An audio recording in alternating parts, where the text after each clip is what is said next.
이걸 이제 반대로 해석하면 비트코인이 최고점에서는 항상 금 밑에 있었는데 지금 금 바로 밑에 있는 게 아니니까 최고점이 아니겠네. 당연한 얘기죠. 시기적으로나 시세적으로나 시가총액 종합적으로 판단해도 지금은 비트코인의 최고점이 아니다는 게 명백히 확인이 됩니다. 네, 안녕하십니까.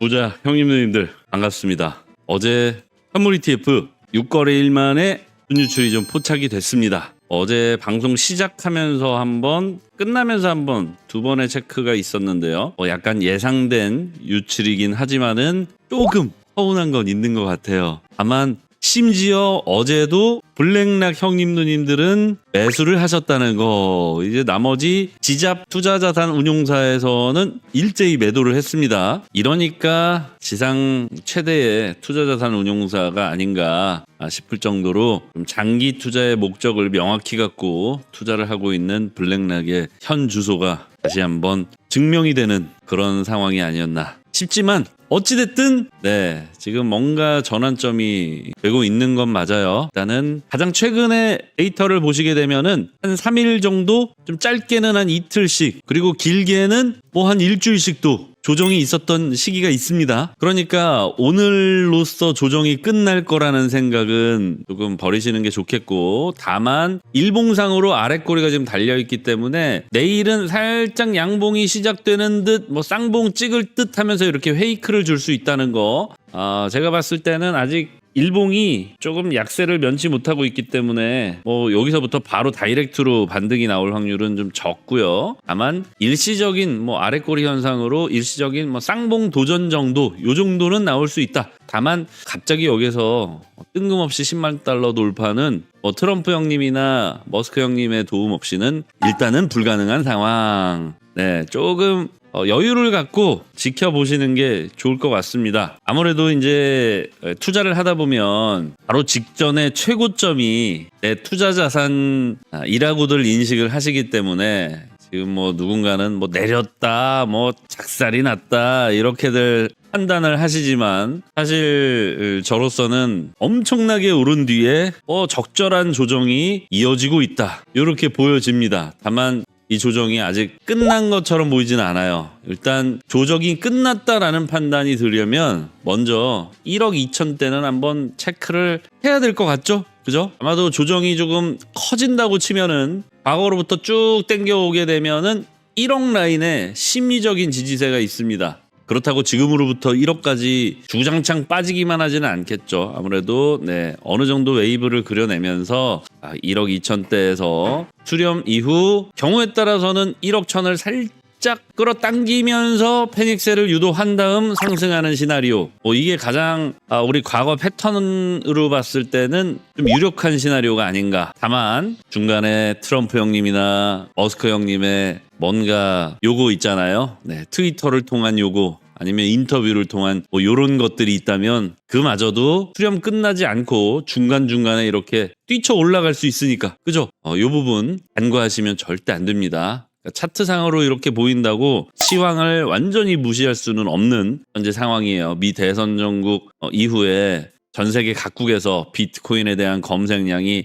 꾸준히 증가하고 있습니다. 다만 오늘 방송 제목 뭐예요? 풋옵션은 다시 이제 감소세로 돌아섰습니다. 방송 전에 체크를 했더니 이미 터닝 포인트를 싹 넘겼더라고요. 무슨 얘기냐면 풋옵션이란 우리 투자로 치면 내가 비트코인을 더 싸게 사겠다는 의미예요. 즉 내릴 거라는 의미입니다. 내리는 데에 수익을 걸겠다, 투자를 하겠다라는 게 풋옵션이고요. 콜옵션은 이제 반대의 경우 상승했을 때 내가 수익을 내겠다, 뭐 이런 구조인데 어제까지는 풋옵션이 어마어마하게 증가를 하다가 오늘 방송 전에 체크를 해봤더니 이제 터닝 포인트를 딱 돌았어. 그래서 다시 풋옵션이 감소세로, 즉 풋옵션이 정확하게는 풋옵션이 감소한다기보다는 콜옵션이 증가하는 모양새를 띠고 있습니다. 다만 뭐 재차 터닝 포인트가 있을 수 있기 때문에 완전히 안심할 수는 있지만 어찌됐든 현황상으로는 옵션 시장에서의 어떤 끌어당김, 그러니까 옵션 시장에서 풋옵션을 넣고 풋옵션을 좀 수익률을 높이기 위해서 보유하고 있던 물량을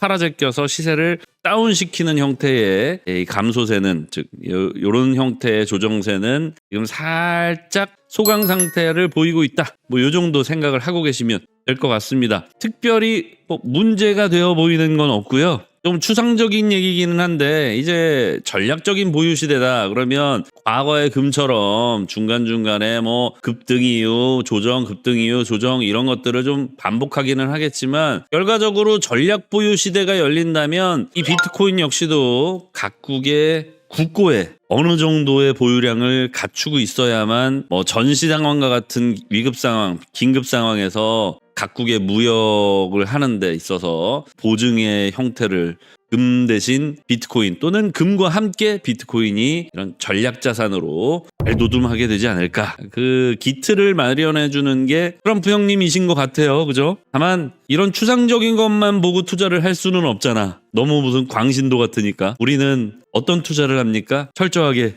비트코인 사이클에 입각해서 싸지면 사고 비싸지면 파는, 그죠? 이런 투자를 우리는 하고 있잖아요. 다만 이제 우리가 아직 팔아야 될 시기까지 조금 시간적인 여유가 있다, 뭐 이런 거지.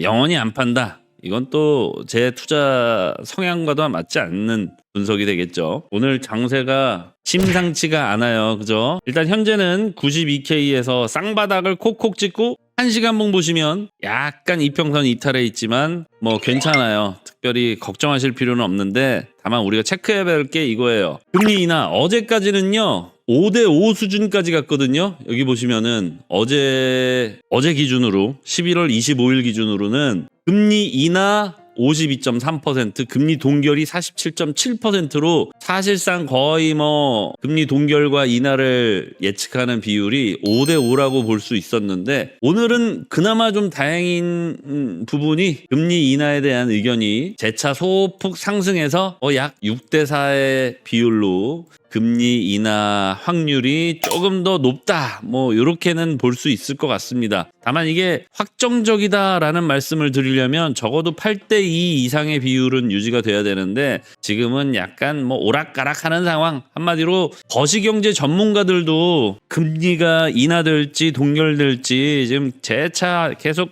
헷갈리고 있는 거예요. 그러니까 여러분들 투자하시면서 다른 사람들은 다 투자 편안하게 하고 있는 것 같은데 왜 나만 이렇게 불안할까, 이런 생각을 하실 필요가 없습니다. 전문가들도 헷갈리고 있다는 얘기예요. 어제 다르고 오늘 다른 게 지금 미국 시장입니다. 그만큼 여러분들 또한 이렇게 혼돈을 겪는 게 투자의 한 과정이라고 인정을 해버리시기 바랍니다.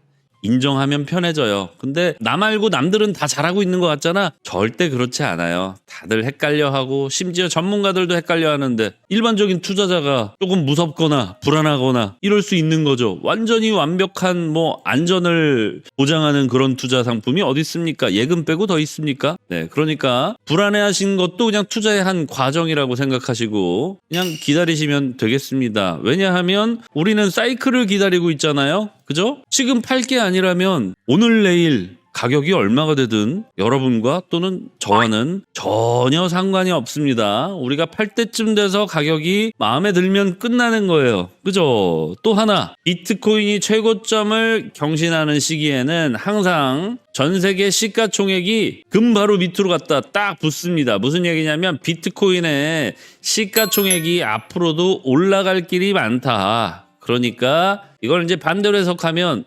비트코인이 최고점에서는 항상 금 밑에 있었는데 지금 금 바로 밑에 있는 게 아니니까 최고점이 아니겠네? 당연한 얘기죠. 시기적으로나 시세적으로나 시가총액 종합적으로 판단해도 지금은 비트코인의 최고점이 아니다는 게 명백히 확인이 됩니다. 물론 과거에 늘 그래왔기 때문에 미래에도 주구장창 같은 역사만 반복할 것입니다 라는 생각은 언젠가 한 번은 틀릴 수도 있는 조금은 위험한 생각일 수도 있습니다. 그렇잖아요. 과거에 늘 그랬으니까 미래에도 늘 그렇겠지. 과거에는 좀 못 사는 나라였으니까 미래에도 계속 못 사는 나라겠지. 이런 생각은 언젠가 한 번쯤은 틀릴 수가 있죠. 또 우리 한국이 그걸 증명하지 않았습니까? 전쟁 폐허에서 전 세계 10위권 경제 대국을 이룩했잖아요.